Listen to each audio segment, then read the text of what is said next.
अपन ने व्यंजक कौन सा स्टार्ट किया था? कल के दिन जो व्यंजक पढ़ रहे थे वो व्यंजक का नाम है reflection of light through the several medium. ठीक है ना। जब विभिन्न माध्यमों से प्रकाश की किरण आएगी तो किस किस प्रकार से अपवर्तित होगी। ठीक है ना, ये पढ़ा था अपन ने। तो इसके लिए माध्यम था हमारे पास कौन कौन सी चीजें। तो इसमें पहले तो 4 माध्यम मान लो अपने तरीके से कोई से भी। ठीक है, तो 4 माध्यम अपने पास मान लिए। पहले नंबर पे हमने एयर ले लिया, दूसरे नंबर पे हमने पानी को ले लिया, तीसरे नंबर पे कांच को ले लिया, चौथे नंबर पे फिर एयर को ले लिया। ठीक है, 4 माध्यम लेना है, सिंपल सी बात है। 4 माध्यम तो समझ में आए। एक प्रकाश की किरण होगी, प्रकाश की किरण एक केवल एक अकेली है, वही पहले एयर से आ रही है, वही फिर वाटर में जाएगी, वही फिर कांच में जाएगी, वही फिर कांच से एयर में जाएगी। तो यहाँ पर प्रकाश की एक किरण लगातार उसकी जो प्रकाश की चाल है वो लगातार डाउन होती जा रही है। ठीक है ना। जैसे 4 माध्यम कौन से ले लिए थे? पहला माध्यम ले लिया था एयर, दूसरा माध्यम ले लिया था हमने वाटर, तीसरा माध्यम ले लिया था ग्लास और चौथा माध्यम फिर एयर। तो 4 माध्यम हो गए थे उसमें। अब 4 माध्यमों में से प्रकाश की किरण एक ही थी, तो वही किरण पहले एयर से वाटर में आ रही है। जब एयर से वाटर में आएगी तो उसका पॉइंट का एयर और वाटर के बीच के पॉइंट का अविलंब भी होगा।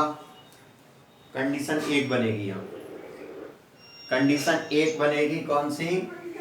जब एयर से वाटर में जा रही है तो यहाँ 1 पर अविलंब भी होगा, वहां आने वाली किरण आपतित किरण भी होगी और अविलंब से झुकती हुई किरण निकलेगी तो अपवर्तित किरण भी होगी। ठीक है, जब अब एयर से वाटर में जा रही है तब एयर से वाटर में जा रही है तो एक कोण आपतन कोण भी बनेगा, एक कोण अपवर्तन कोण भी बनेगा। तो आपतन वाले कोण को I से प्रदर्शित करेंगे, अपवर्तन वाले कोण को R1 से प्रदर्शित करेंगे। क्यों करेंगे R1 से? क्योंकि ये आगे फिर यूज किया जाएगा दोबारा से। तो यहाँ पे एक कंडीशन हो गई, पहली एक कंडीशन एयर से वाटर। तो एयर से वाटर गई है, सादा सिंपल वाली बात है। एयर से वाटर जाएगी तो यही होगा, आपतित किरण, अपवर्तित किरण, एक आई कोण, एक आपतन कोण, अपवर्तन कोण। ऐसे करके ये 4 चीजें होती हैं। अविलंब होता है, पृष्ठ होता है, आपतित किरण होती है, अपवर्तित किरण होती है, एक उसमें आपतन कोण का मान होता है, एक अपवर्तन कोण होता है। ये होते फिक्स है।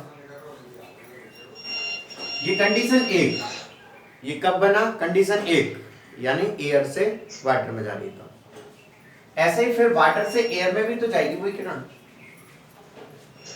तो जब वाटर से एयर में जाएगी फिर वही वाली 4 चीजें फिर बनेंगी, क्योंकि वही आगे वाली किरण फिर आगे उसका एक और अविलंब आ जाएगा और झुकती हुई निकल जाएगी। ऊपर एक कोण बनेगा जिसको R1 बोलेंगे, क्यों? क्योंकि दोनों एकांतर कोण हो जाएंगे। यहीं का यहीं शिफ्ट कर दो। ये बीच वाला जो आपतन कोण है वो ही दूसरी कंडीशन के लिए अपवर्तन आपतन कोण का काम करेगा, अपवर्तन कोण आपतन कोण का काम करेगा। इसलिए इसका मान अगर R1 है तो इसका मान भी R1 हो जाएगा।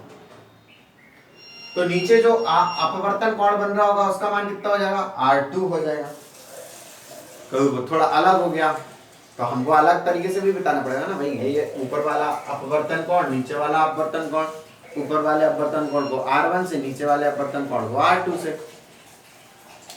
ऐसे ही जब तीसरी बार गिलास से एयर में जाएगी तो ये तीसरा कंडीशन तीसरी बन जाएगी। इसमें अविलंब से होती हुई किरण दूर हट के निकल गई। तो यहां पर फिर एक और आपतन कोण बन जाएगा, एक अपवर्तन कोण बन जाएगा। आपतन कोण का मान R2 के बराबर कहेंगे, क्यों? क्योंकि दोनों R2 बराबर हो जाएंगे। नीचे आपतन कोण का मान, ये आखिरी माध्यम है, तो जो आपतन कोण यहां बन रहा होगा वही आपतन कोण यहां बन जाएगा। तो उसको भी आई से प्रदर्शित कर दिया, इसको भी आई से प्रदर्शित कर दिया। तो ये अपने पास में चित्र है, इसके माध्यम से हमें समझना था और लिखना था। लिखना बड़ी सिंपल सी भाषा में क्या बोलेंगे कि सब मान लीजिए सपोज दैट कि एक प्रकाश की किरण है, कौन सी है? AB है। एक प्रकाश की किरण है AB, जो विभिन्न माध्यमों में आती है। पहला माध्यम हो गया एयर, क्रम से एयर से वाटर में, वाटर से ग्लास में, ग्लास से एयर में जाती है। पहला और अंतिम दोनों माध्यम एयर ही हैं, एक ही हैं। जब विभिन्न माध्यमों में जाएगी तो विभिन्न माध्यमों में अपवर्तित भी होगी, उसकी दिशा भी चेंज होगी। सबसे पहले AB किरण आती है तो B पर आपतित होती है। B पर हम अभिलंब खींचते हैं, एयर से वाटर में जा रही है इसलिए अभिलंब की ओर चिपक के जाती है, अभिलंब की ओर झुक जाती है क्योंकि सरल से सघन में जा रही है। ऐसे दूसरी बार लिखेंगे कि जब वाटर से ग्लास में जा रही है तो फिर सरल से सघन में जा रही है, इसलिए फिर चिपक के अभिलंब से फिर चिपक के निकल जाती है। तीसरी बार कंडीशन में ग्लास से एयर में जा रही है तो यहाँ सघन से सरल में जा रही है, इसलिए क्या होता है वो अभिलंब से दूर हटती हुई निकल जाती है। तो ये तीन आपकी कंडीशन। तो पहली कंडीशन कौन सी थी? अगर मैं आपसे पूछूं पहली कंडीशन कौन सी थी तो हम बताएंगे पहली कंडीशन कौन सी थी भाई? एयर से वाटर, क्योंकि हवा से पानी में गई थी किरण, एयर से वाटर में गई, हाँ या ना? दूसरी वाली कंडीशन में कहां गई? वाटर से ग्लास में गई। तीसरी वाली कंडीशन में कहां गई किरण? तो बोलेंगे ग्लास से एयर में गई। ग्लास से काय में गई? एयर में। अब यहां पर अपने पास में कितने माध्यम थे? एयर था, ग्लास था, एयर था, फिर उसके बाद में वाटर था। मतलब एयर, वाटर, ग्लास, तीन ही। एयर से वाटर, वाटर से ग्लास, ग्लास से फिर एयर, यानी कि तीन ही माध्यम है। एयर है, वाटर है और ग्लास है।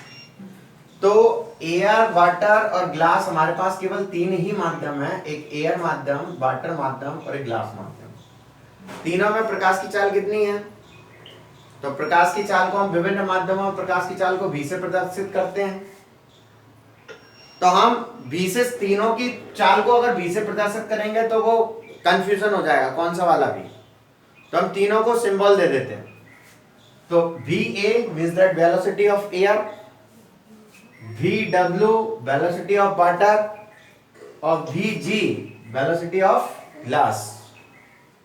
तो ग्लास में पानी की रफ्तार, प्रकाश की वेग, दूसरा पानी में प्रकाश का वेग, तीसरा एयर में प्रकाश का वेग। तो ऐसे करके ये तीन प्रकार के प्रकाश की चाल हो जाती है। दूसरी चीज हम एक और चीज जानते हैं, अपवर्तनांक। अपवर्तनांक क्या होता है? दो अलग अलग माध्यमों में प्रकाश के वेग के अनुपात को अपवर्तनांक कहते हैं। जैसे एयर से वाटर में जा रही है तो एयर म्यू वाटर, ये इसका अपवर्तनांक हो जाएगा। ऐसे ही वाटर से ग्लास में जा रही है तो वाटर म्यू ग्लास, इसका अपवर्तनांक हो जाएगा। ऐसे ही ग्लास से एयर में जा रही है तो ग्लास म्यू एयर, इसका अपवर्तनांक हो जाएगा। तो ऐसे करके ये तीन इसके अपवर्तनांक हो जाते हैं। अलग अलग तीन इसके अपवर्तनांक हो गए। तीनों का अगर फॉर्मूला देखोगे तो क्या निकल के आएगा कि एयर से वाटर में जा रही है तो velocity of air upon velocity of water. ऐसे ही वाटर से ग्लास में जा रही है तो बोलेंगे velocity of water upon velocity of glass. ऐसे ही ग्लास से एयर में जा रही है तो हम बोलेंगे velocity of glass upon velocity of air. तो ऐसे करके तीन इसके फॉर्मूले बनेंगे। तो तीन फॉर्मूले ये हो गए। तीन फॉर्मूले के बाद में हमको कुछ नहीं करना है, ये बराबर के इधर वाली राशियों का बराबर के इधर वाली राशियों का आपस में गुणा के रूप में लिखना है। तो इसी को बोल दो समीकरण नंबर 1, 2, 3। तो हम लोग अगली लाइन में क्या लिख दोगे? इक्वेशन नंबर 1, 2, 3 का गुणा करने पर गुणा करोगे तो LHS से LHS एक साइड गुणा होगा, RHS RHS एक साइड गुणा होगा।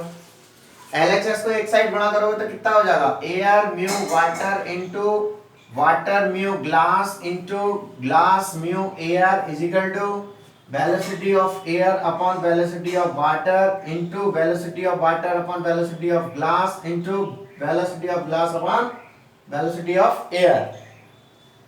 अभी हमने इसको LHS एक साइड लिख दिया और राइट हैंड साइड पे जो गुणा थे वो एक साइड मल्टीप्लाई उसको कर दिए।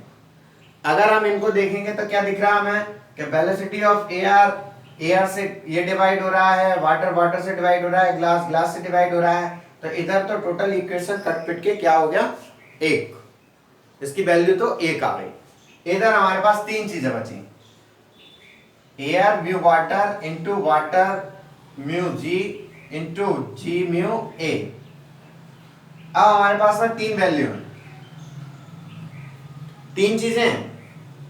कौन कौन सी, अगर नहीं दिख रहा है तो ऊपर लिखूं मैं, दिख रहा है? 3 वैल्यू है, air mu water, water mu G, G mu A, 3 चीजें।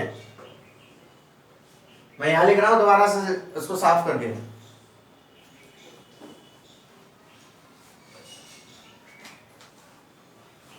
अब कंफ्यूजन यहां रहता है कि हम किसको लेकर के आए, तो हमारा समीकरण आ गया था A mu G, A mu water into water mu G into G mu A is equal to 1।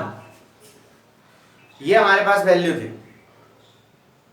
अब हम ये भूल जाते हैं आगे जाकर के कि किसको पक्षांतर करना है किसको नहीं करना है, ये कंफ्यूजन रहता है। तो पक्षांतर हमेशा किस चीज का करेंगे, एयर का करेंगे, किसी और चीज का नहीं करेंगे, याद रखना। एयर जिसमें लगी है केवल उसको पक्षांतर करना, ठीक है।